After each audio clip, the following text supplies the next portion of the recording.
Welcome back. You're watching the late night news. On to some sports. World number 1 Rafael Nadal won his second Wimbledon trophy by romping home to a 6-3, 7-5, 6-4 victory against 13-seeded Thomas Berdych in a little more than 2 hours.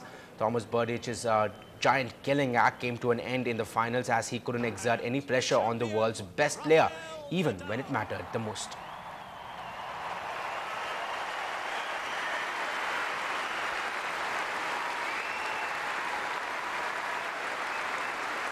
His 8th Grand Slam singles title, his 2nd Wimbledon.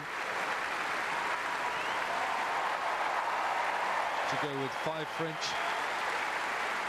and the Australian. This is the winner. Well, girls, if you love MS Dhoni, then there's some bad news for you. Captain Cool is not available anymore. The Indian skipper is all set to tie the knot with Sakshi Singh Rawat, a hotel management graduate, and his childhood sweetheart he knows from school. The two got engaged in a ceremony at a resort near Dehradun, and sources say the wedding is all set to happen anytime tonight at a location 40 kilometers from Dehradun. And it will be a private affair with just close family and friends. And an update from the PM Radhakrishnan Inter-School Football Tournament. Vidya Mandir School won the tournament with an emphatic win over Chettinad School today. The focus, however, is now on the organizers, who say they will take the tournament to the I-League level in the next 3 years. Our sports reporter Sudarshan has this report. Young and determined, this winning team from Vidya Mandir lifted the PM Radhakrishnan Trophy with a 3-0 win against Chettinad School. But the winners want to move beyond the school level and play at a higher level. We like to go to the nationals in Meerut and win, and we like to go to college and form the same team. Organizers say they are aiming at getting more than double the number of participants next year. But state football officials feel not many schools in the city encourage their students to take the game seriously. Schools and colleges also, they're not giving nowadays that much of importance to sports and football, and they're all planning for their getting ranks in education. A look at these budding players, and one can easily understand their passion for football. So let's hope their schools will come forward and help these youngsters grow into professionals. In Chennai with Sudarshan, Shabir Ahmed for NDTV Hindu.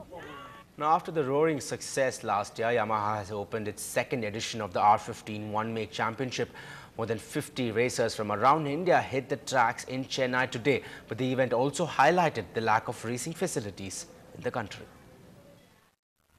Sagar came all the way from Pune to participate in the Yamaha R15 One-Make Championship. Many others like him with a passion for racing, but without a racing facility in their own city, hit the tracks in Chennai. I come from Pune, and if I need to practice, it's like I have no other option. I have to come all the way to Chennai and then have my practice sessions, which is not always feasible. Must support us too in Karnataka. We want a track so we can prove it ourselves. Yamaha, which says it plans to redefine the biking culture in India, feels there are only limited tracks in the country for racers to practice and compete at the professional level. We need to have more tracks in the country so that the people from where they cannot approach to this particular track, at least they have an opportunity to participate there, and we can, at least the Indian people can select good riders from all over. To help amateur riders in India become professional racers, Yamaha says it will set up riding clinics by next year. We have some idea, we have a plan to improving Indian riders, more skill up, more technical up. Now with Yamaha and other motor companies like Honda and TVS planning to make bike racing popular, it is high time the Indian government and Motorsports Association of India came together and built more racing tracks in different cities. In Chennai with Sudarshan, Nithila for NDTV Hindu. Moving on, the Services Sports Control Board team emerged as the overall champions at the National Junior Boxing Championship, which ended today here in Chennai. Tamil Nadu finished third, a steep climb from the 11th position last year. But the players here are still looking out for sponsors. Lokpriya brings us this story. 13 contests were held in different categories in the finals of the National Boxing Championship at the Nehru Indoor Stadium. The overall champions were the Services Sport Control Board team, and a team from Haryana finished second. Tamil Nadu bagged 2 golds and 1 silver and stood third. Match win பண்ண காரணம்னா first என் ஆப்னட்டை first நல்லா 2 rounds அவனை அடிக்க விட்டு தயார் பண்ணி last ரவுண்டில் நான் அடித்தேன். இதுதான் என்னுடைய கேமு. இந்த கேமில் வச்சு தான் நான் வின் பண்ணுறதுனால அதுதான் என் டார்கெட். இப்போ அடுத்தது உங்களுக்கு எந்த மாதிரி என் டார்கெட் வந்து ओलंपिक आना इंडिया पे ओलंपिक विन करना मेरे को विजेंद्र की तरह जैसे विजेंद्र ने ओलंपिक मेडल लिया इसलिए इस तरह मैं गोल्ड मेडल लेना चाहता हूँ. The championship returns to Chennai after a gap of 10 years.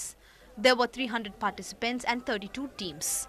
Tamil Nadu's surge to the third spot from the 11th position was a matter of pride. Organizers say that sponsorship is essential for better training. Produce more boxer for the world level boxing.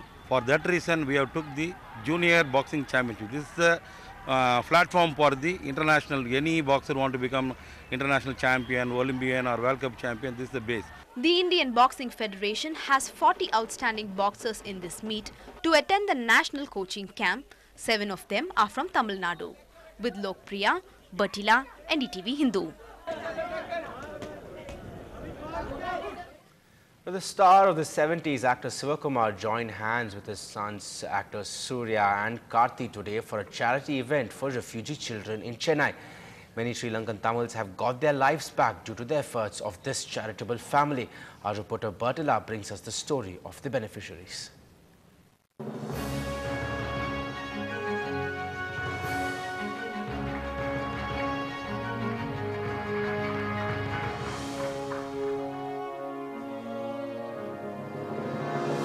BO1. He was a hero in the 70s. Now, a real-life hero to a group of children who met with him at a charity event. Actor Shivakumar, his sons Surya and Karthi met 55 underprivileged children to help them with funds so that they can study and live with dignity. எப்படியா படிக்காம இருக்க கூடாதுன்றது என்னோட எண்ணம். எப்படியாச்சும் படிக்கணும், வேலைக்கு போய் சரி படிக்கணும் அப்படின்றக்காக காலேஜ் சேர்ந்தேன். ஆனால் ஃபீஸ் கட்ட முடியாதுன்னு சொல்லல, அதனால வேலைக்கு போக ஆரம்பித்தேன். எல்லாரும் பார்ட் டைமாக படிப்பாங்க, நான் பார்ட் டைமாக வேலைக்கு போங்க, நான் பார்ட் டைமாக தான் படிக்கிறேன். ஃபஸ்ட்டு 2 செமஸ்டர்லேயும் நான் தான் கிளாஸில் ஃபஸ்ட் மார்க் எல்லாத்துலேயுமே. மேடம் ரொம்ப பாராட்டினாங்க. Like Ramanathan, there are many other underprivileged students who benefited from the education foundations run by Sivakumar and Surya. They say they are also expanding their service to Sri Lanka's Tamil children displaced by the bloody separatist war. This is more a family function for us. For education, nothing has stopped them. They kept on proving this every time, and mostly it was from students from the rural areas. From this year onwards, 10% of the students will be Tamil Elam students. The charity foundations, in service for 30 years, is believed to have brought that ray of hope to hundreds of youngsters, which many look forward to for a better future. In Chennai, Bertila, NDTV Hindu. And finally, here's a story of how a bunch of 5 cycling enthusiasts in Chennai spread their hobby to hundreds of others. What started out as a 5-member team now has 900 following them. And to celebrate their success, the cyclists rode from Tiruvannur to Mahabalipuram early this morning. Zoya Thomas brings us the story.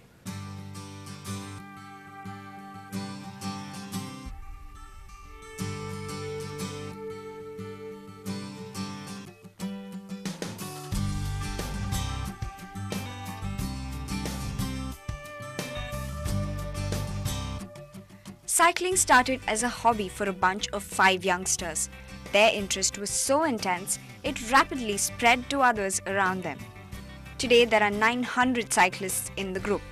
To mark the first anniversary of its formation, more than 100 of them staged a ride on their cycles from Tiruvannur to Mahabalipuram. People of all ages, some taking a long trip for the first time. I like road biking. I do a lot of that in the US, and when I heard that someone was organizing something like this, I thought it would be great. It's a great feeling, waking up initially is a bit of a pain, but once you're on your way, you feel great, and the sense of achievement at the end of it is brilliant. Encouraged by the overwhelming response from local communities, the cyclists now plan to take their hobby to other cities and towns. We would also like to try and touch a larger mass of people, and then on move to other cities. We're planning on Bangalore, Pune and Delhi, which are cycling hotspots. Set me That's right, I'm having fun. So although you might crib about waking up early in the morning, there's definitely nothing like riding with a bunch of cycling enthusiasts. In Mahabalipuram, Zoya Thomas for NDTV Hindu. Well, that's all we have for you now on NDTV Hindu. Thanks for watching.